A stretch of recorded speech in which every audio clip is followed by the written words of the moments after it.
Welcome to this reading. This is all about what makes you a baddie.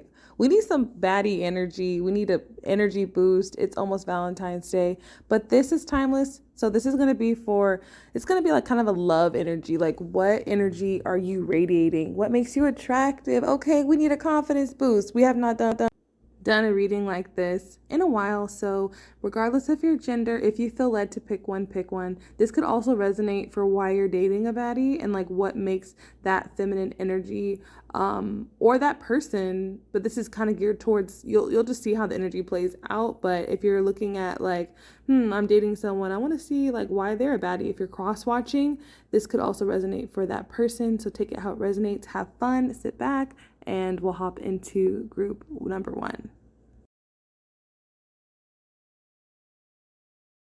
Hello, group one. This is for all my group ones, and this is what makes you a baddie, okay? I feel like if you chose this group, you might have Scorpio in your chart. I'm just picking that up, or Gemini. And a little bit of, I'm picking up Sagittarius as well. You could be knowledgeable about your spiritual practices. This is the alchemist. You guys are the alchemists, and that's what makes you a baddie. Whether you're male, female, it doesn't matter. The energy right here, the card, I just got this new deck, guys, and it's an oracle card, and it says magical alchemy, and it's number 23. Whenever I think of 23, I always think of Michael Jordan, like being in his prime. I think about this being a prime time. And I also think about change, because 2 and 3 is 5. So it's like, regardless of how you identify, I'm picking up a lot of feminine creative energy, and it's almost like taking power, taking control, and walking in your power through your feminine energy. And feminine energy, although there's a man here, feminine energy is expressed through saying yes and no. So this is a really good time of being decisive. Um, and also, I'm picking up, this could be a very big, powerful time for your Jupiter placement. Your Jupiter represents the blessings that come to us. They're kind of like our birthright blessings. And when you might want to look at that and see when that's transiting for you. But it's a time of good fortune. But more than good fortune, it's what you're really good at, okay? There's something that you're really, really good at. And for some of you guys, it could be health. That could also be Virgo energy coming in. And it says, I will honor the physical vessel that enshrines my soul. So you guys are very attractive because your heart chakra is open and you are very healthy. It's like you're very wise and you're very healthy. And also what makes you attractive is the Six of Swords.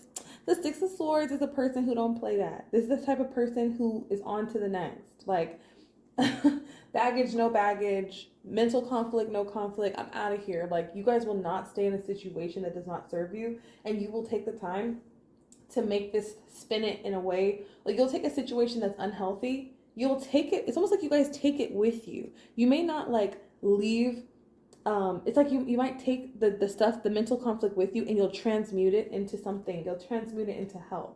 You'll transmute it into transformation. You guys have a very, very old soul, and you might be very drawn to doing rituals, numerology, astrology, and if you're not, you should definitely do it because you'll see that it actually really works for you. And this is a new deck. This is a Sacred Light deck, and I'm pulling one card for each. And this one is, let me just pull out some of the key words. It says, alchemy has always been viewed as a magical process. Ancient alchemical practice was usually performed in secrecy for fear of persecution and possible death, as the misunderstanding of chemistry in the pre-medieval times was meant to, and was also often associated with demonic practices, witchcraft, and sacred magic. The magician Merlin was one of the ultimate alchemists, as he cohesively combined medicinal power, scientific principles to better the lives of himself and others. So I want to read one of the quotes because this is kind of long, but it says, mysteries are unsolved problems. Problems are challenges that need to be faced. And you have your affirmation. It says, I acknowledge my inner magic. It is guided with love and creation. So this is like representing the archetype of Merlin. I don't know if you guys are familiar with King Arthur and the Round Table. It's kind of like that vibe. But I'm definitely picking up on this feminine energy because feminine has nothing to do with gender. It has to do with energy. And I feel like you guys, What makes you a baddie, what makes you attractive, what makes it's like your energy that draws people in is your alchemical process. It's your ability to take a situation and transmute it into something else. To not completely just toss it, to completely transform it. For some of you guys, it's your mental state that's attractive. For others of you, it's your ability to turn your back on anything like that does not serve you. And it's like you learn from it, you grow from it, and it's like you guys are going to bring in so much abundance, group one. So much abundance spiritually, mentally, emotionally, but definitely financially, because you value the right things, is what I'm hearing. You value your health, and your heart chakra is open. So this is what makes you a baddie. I just want to do this, just give you a little energy boost and let you know that you're the shit and that to keep doing what you're doing. And if you're not into astrology, if you don't know what your Jupiter placement is, I feel like Jupiter and Mercury and Venus are very good things to look up at this time. And also know that the energy 5 is on your side. So if you're looking to change anything, I will go through the channels of astrology and see how you can add energy to your Jupiter sign. And I will see you guys in the next video. Hey group 2, this is what makes you a baddie. We're going to jump into this energy. What makes you a baddie? What makes you irresistible? What makes you attractive? And what I'm seeing right now, you guys are going through a heart chakra. For some of you, it's a heart chakra activation. But with you guys, you're awakening your chakras right now. And I'm pulling cards from this new deck, and you guys got light activation with number 19. Now 19, when you put it together in numerology, is 10. And 10 talks about an ending. I feel like you guys have probably gone through a lot of karmic transformations. There's a lot of duality in this group because when I was shuffling, Gemini kept trying to pop out. So you could be dealing with the Gemini, or you could have Gemini in your chart. But what makes you attractive is to be able to see and experience the dualities of life. Even here, how there's the two animals here, and it's like this person's chakras are being lit up. Your chakras are your energy centers. It's what aligns you. It's being able to stay in alignment. Some of you guys could meditate, so your spiritual practices, but just being able to stay in the center and experience the dualities of life. Some of you guys could have experienced a lot of darkness. I'm picking up Scorpio with Pluto. But what I'm seeing is like you guys have probably experienced a lot of death and transformation. You've been through a lot of different cycles, and now it's coming to an end. And what's making you attractive is everything you've become because of the result of that. Some of you guys have been working on your body. See how you got his body on point? Some of you guys, what makes you a baddie is the fact that you're able to glow up and keep going. You're getting to the finish line. You're getting closer than you ever have. Your body's on point. Some of you guys, it's like you might be like, damn, I went through all this, but I don't look like what I've been through. Do you know how many things I've been through? And what I want to do is we also have thorns here. This is 14, so this is also indicating 5. And we have thorns. Weave together the crown you deserve. And how I'm seeing this is again with the duality. Roses are beautiful, but there's thorns here. Roses have thorns. So some of you guys, you really understand the duality of life. And so it's like your perspective makes you attractive. Some of you guys could have had toxic dynamics with a parent, like where they favored one sibling over you, or made you feel like, why are you so dark, or why are you so bubbly? It could be either way, interchangeable. There's a lot of comparison, like this or that. You could have Libra in your chart, but it's like you guys have learned to make things beautiful, including your body. For you guys, it's really my body group I'm picking up. It's internal, but it's also external. Like, it's like you could be super, super attractive, but also super, super in tune with who the F you are. So it's not just one thing. Like, it's not just one note. And anybody treating you like you're just one thing, especially because I pulled a clarifier for you guys and I got the Queen of Pentacles.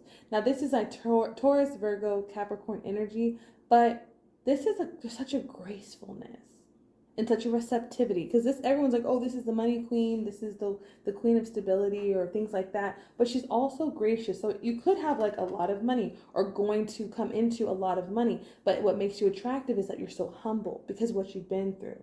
It's like you guys have seen the duality of life, and what makes you guys attractive, I feel like you guys need to hear, is your duality, is the fact, like, so it's not beating yourself up if you have a bad day or if you feel insecure about something. It's knowing that sometimes life has ebbs and flows, and I think the mastery of that is what makes you super attractive. But you guys are attractive on another level. You're attractive on a very stable level, and I feel like you guys are going through an ascension right now, so you might notice that more people are attracted to you, and it's up to you to discern what you find attractive yourself, what you're attracted to, because you guys are coming off as extremely multifaceted, diverse. Like something about your body, just your chest, your stomach, like, ooh.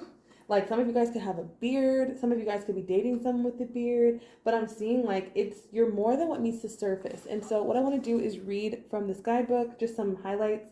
An affirmation for you guys is I activate and awaken my soul's divine intelligence. So if you guys have been working a lot on your body, this is the time to be working a lot on your internal attractiveness. How are you attractive internally? And if you've been working on your internal attractiveness, how can you do that as well externally where you feel good about yourself, you and you alone?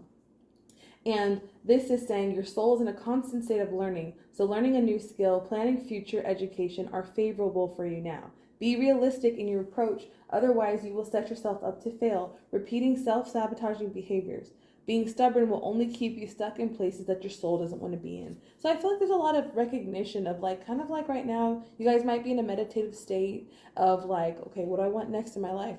You're being encouraged to really go after what is next for you in love, what is next for you in education, what is next to you physically, emotionally, mentally, and you're going to get there, group 2. But what I'm seeing, what makes you attractive is the ability to ascend and move on through the contrast of life while still going for what you want, because you're super attractive. And now I'm seeing like you'll become even more attractive to people. You'll notice more people are drawn to you, but you'll know how to discern the right ones because you've had the contrast ability to see what are thorns and what are roses, and noticing that both of them are relevant. You can't get the rose without the thorns, but you can sift and sort, and you don't have to repeat the same experiences with this Scorpio energy. I'm seeing that you guys are ascending past the type of people you dated, the type of situations you've been in. Like you're going to have a whole new experience of abundance where it's okay to be how you are. So it's like that makes you attractive. That's what makes you a baddie, group 2. Thank you so much for watching. I'm sending you so much love and light, internal and external. Make you the total package. And I'll see you guys in the next video. Hey guys, this is group 3, and this is what makes you a baddie. So we're talking about being a baddie, being a, people be like, oh, I'm a bad bitch or whatever, or I'm super attractive. And I feel like all of these groups have had some element of Scorpio. But if there was one group that would take the cake, the pie, the slice, it would be group 3. I'm picking up on so much scorpionic energy. It is insane. Also Libra. But you guys, there is a very seductive power to you guys where you guys have a lot. You might have some deep karmic connections in your lifetime. I feel like you guys are the type of souls that, you guys are my spiritual group on another level, where your soul has probably had connections from past lives that are in this lifetime incarnated with you that are still in your aura. Because you guys got energetic attachments. Look at this energy. I'm really picking up on David Bowie vibes. I'm picking up on like, you see how there's someone inside of his heart chakra space? You guys, this is like with number 13, we have energy attachments, energy exchange, negative influence, and self-sabotage. So what I'm seeing here is that, and then we also, before I go into that, you have the feather. Think before you judge. But look at this energy, how this person, it's almost like they're performing some sort of seance on this person. But then the funny thing is, we have humor. And so I choose to focus on the lighter side of life. So, and then to clarify, we have the Two of Swords, which is showing that duality. But you see how their eyes are closed here? The Two of Swords can typically talk about mental conflict, but we're talking about what makes you a baddie. So I think it's hilarious. It's like your soul makes you a baddie, group 3. Who you are on a soul level, the experiences that you've had. I feel like you guys know your shit. Like you know your soul on a deep, deep level. And it's like, I feel that what makes you attracted is the support that you have from your friends. You see how she's being supported through this? You might have a really nice friend group, even if it's just a few people that you can trust with your deepest and darkest. Like you could have, like this card right here is ruled by Shiva in Hinduism. And correct me if I'm wrong because I'm still learning about Hinduism. But Lord Shiva is like he deals with karmic energy and like punishment. And I feel like for you, you might be the type of person that will go hard for your friends and your friends will go hard for you. And you know you're divinely protected. So you guys, what makes you attractive is like your ancestors and guides, and like the energy around you is very, very intense. And it's around you, like you're so protected. So you guys have this confidence. Like I'm just picking up, like you guys have this confidence that's laughable. It's like I wish a mother ever would. Like you guys, especially with the humor, because you have Shiva and you have Buddha. And so these are just dualities. Like I will be so close to with you. I will be vulnerable with you. I will lay down for you. I will give for you. I will allow people to pour into me. But the second that I will cut you off. I don't even need to see it. I don't even need to know. Like I will already know. Like you guys could be very, very in tune. You could be psychics. You could be clairaudient, clairvoyant. And I feel like you guys have a strong soul tribe, whether those people are with you in the physical or non-physical. But you guys, you could, something with the hands. You could have a gift with your hands, a gift with touch. You could do tarot. You could have a connection to crystals and like anything like that. You could do rituals. You could be connected to the moon. But there's this really beautiful energy. I'm also picking up Cancer. You guys have this duality of like when people can get really close to you, they're so fortunate because they get to see a softer side of you. Like, so some of you guys, I don't know if like some people might think you're guarded or intense. Like you might have a lot of tattoos. You might wear your hair in a unique way, but you're naturally beautiful, even if you dress yourself up. But what I'm sensing here is that your strength is in your senses, it's in your psychic abilities, it's in your gifts, it's in your ability to know something. It's like you trust yourself to laugh and be playful with those because you know you can be vulnerable with them. She would never lay down during this type of situation. Typically, this is talking about being light as a feather and understanding that everyone goes through certain things. So I feel like you're very good with your discernment. I feel like you could have a connection to crystals, but you guys are very psychic. You're my psychic group. And it's like your energy, the way it's coming off, it's hilarious. It's like maybe people close to you are like, they're not intimidating. That's just so-and-so. Like, that's just how they are. But that's what makes you a baddie, is that you're complex, that you have, it's like you have sharp edges, but you also have smooth corners. There's a lot of things about shapes coming up. You're solid. But I feel like you have this ability to draw people in, and it's like there's this calmness about like what you've been through on a soul level. Like I'm thinking like multiple past lives, which is, I wasn't expecting this reading to be so spiritual, but you guys have this protection about you because you have psychic protection, and that's what makes you so attractive, because it's like everyone gets a certain side of you, but not everyone gets that side, and that's what makes you so beautiful. So if you're looking to attract love or to attract your soul tribe and people into your life, you guys are the type of group that should definitely be working with the moon, definitely be working with herbs like lavender, or doing rituals with stuff like that. Some of you guys might want to connect to Shiva or to Buddha or candles and crystals. Like you guys, you're so energetically powerful that anything that you do with intention will manifest. So it's allowing those people who are close to you in enough so that you can get the support that you need is what I'm seeing. I know this is supposed to be what makes you a baddie, but it will make you more of a target, not a target, but like a magnet to love, into all of those things when you can express yourself. So allowing yourself to be around people that you can be vulnerable with will make you more attractive if you're not already doing it. Your rituals make you attractive. Your interests, your hobbies, your niches. You could be like a Harry Potter person, or you could be into like certain type of practices. Like you could be like, oh, I'm a witch. Like I'm a warlock. Whatever you call yourself, whatever you're into, whatever special groups you're into, whatever you're into, run with that because it makes you freaking hot. Even if you have tattoos and how you express yourself. Some of you guys, it's literally your jawline and your dimples and your face. Like you guys have a beautiful face. It's so attractive. So, group 3, this was very intense. I would like to know if you're group 3, please let me know that you're group 3 because you guys are so fascinating and I'm already attracted to you just off of this reading. So, this is just really beautiful, and thank you for watching, and I'll see you guys in the next video.